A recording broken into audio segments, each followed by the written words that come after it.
Stacey, we're rolling. All right. Considering that both of you have had very successful standalone films based on your characters, how is it to work in more of an ensemble experience this time?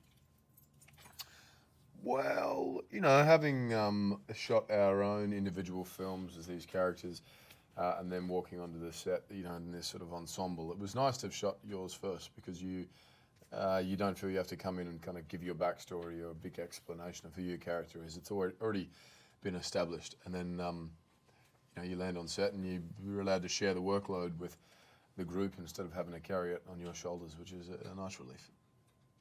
Do you have anything to say about that, Tom? No, it's very well said. Very well said. Thanks, Chris. Yeah, nailed it. Couldn't have done it better. And now, But I'll Chris try. Evans. Your character, Captain America, is connected to a past that sort of no longer exists. Did that make it a little harder to fit in with the other characters? Well, I think given the fact that his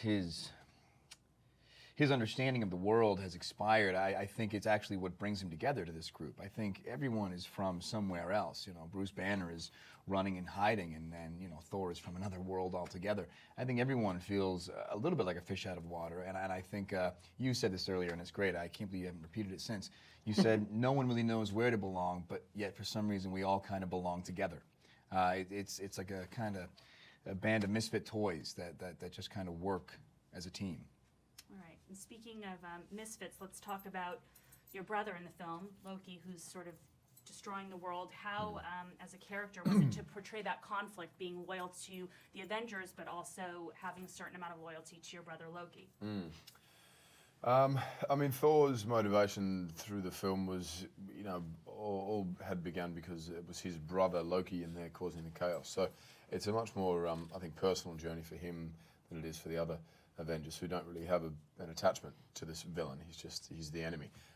So that's where the conflict with Thor and Loki began, but also with Thor and the rest of the Avengers. It's he wants to, they're pretty keen to just take Loki's head off, whereas Thor's would rather, I don't know, talk to him about it, or try and talk him down and take him back. And then, did you feel Joss was very collaborative? Were you able to contribute, work with him? I know that he has a reputation of really working with people to get a sense of what they want and they need to develop the characters. What was your experience? There wasn't really the time. There was no great amount of rehearsals or read through, or if any. It was all very. Chris came off his film the day before. I'd come off the Thor press tour 2 days before that, and so we kind of arrived and we hit the ground running. And thankfully, we had a great script to work with. And through the process, Joss was open to.